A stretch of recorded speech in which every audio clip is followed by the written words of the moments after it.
A shadow slides across the plain, wider than the one a small plane would make.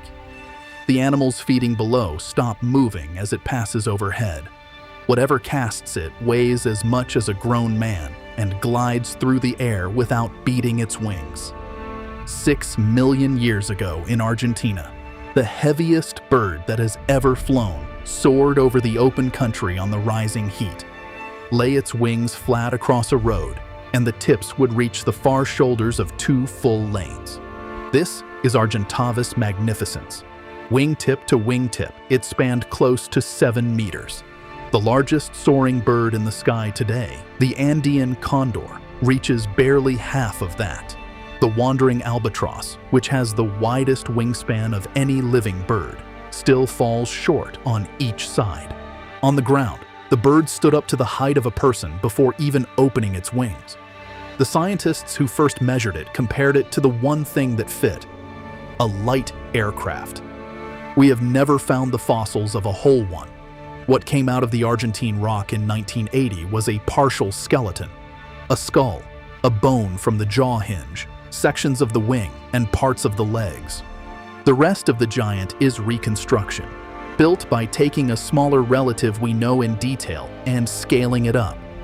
That relative is Teratornis, a teratorn recovered from the La Brea tar pits in the hundreds, complete enough that its body is no real mystery.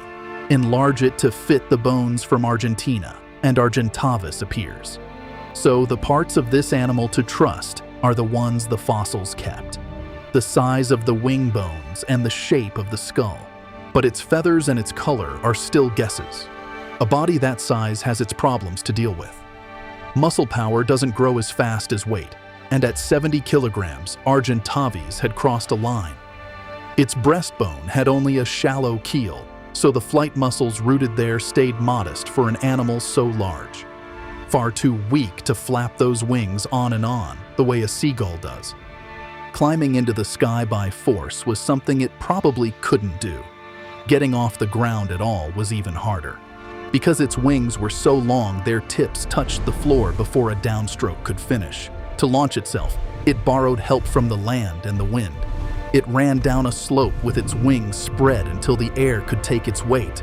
It could also lean into a steady headwind from a standstill, or drop from a high perch and turn the fall into speed. Once aloft, the same wings that kept it on the ground became the finest gliding gear evolution had grown on a bird. Argentavis glided through the air at about 3 degrees off level, almost flat. It held a cruising speed near 67 kilometers an hour without one wing beat. Columns of warm air lifting off the baked plain kept it aloft, as well as currents peeling up the windward face of the young Andes. Argentavis climbed them like it was nothing, then glided the long descent to the next one. One bird may have worked a range past 500 square kilometers, crossing all of it on borrowed lift. What it did out there is still argued. The condor it resembles is a scavenger, and one group looks at Argentavis the same way. A pair of eyes sweeping miles of ground for the dead, dropping in to shoulder smaller meat-eaters off a carcass it never had to make itself. Another group looks at the skull and sees a hunter. Teratorns had hooked beaks shaped more like an eagle's than a condor's, built for seizing. The jaws of Argentavis could open wide enough to swallow prey the size of a hair hole without ever touching down. Both pictures fit the bones, but which bird it actually was, we don't yet know. Its size bought it a strange kind of life. Almost nothing could kill a grown Argentavis, too big to be prey and too high to be reached. So what took these birds in the end was old age and disease, hardly ever a predator. An animal that loses almost no adults has no need to breed fast, and it didn't.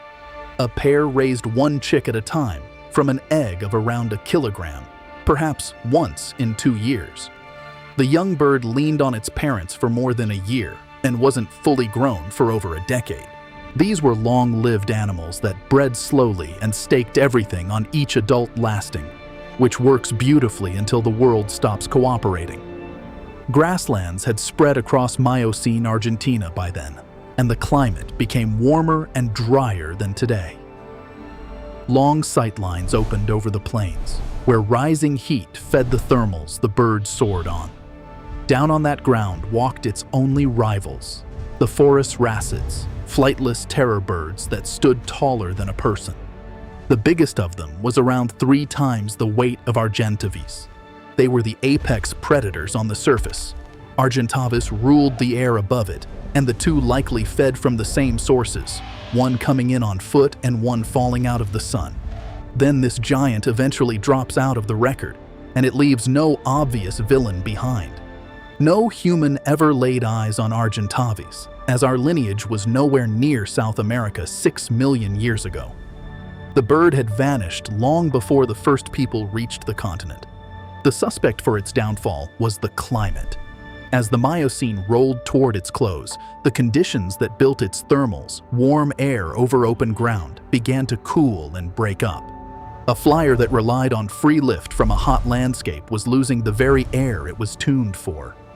The Teratorn family carried on at smaller sizes for millions of years, all the way to the tar pits. The giant never returned, though.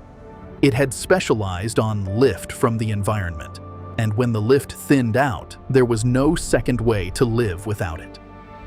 Stand in the foothills of the Andes now, and you can see remnants of this bird. The Andean condor, the bird that anchored every size comparison you just heard, is a close cousin of the Teratorns. It operates on Argentavis's exact blueprint. Ride the thermals up and slowly glide down, barely moving a feather, staying a whole day aloft. Same operation, just a third of the size, and working the same slopes. When its shadow crosses the ground and the animals below look up, they are seeing an echo of the largest bird that ever took to the sky.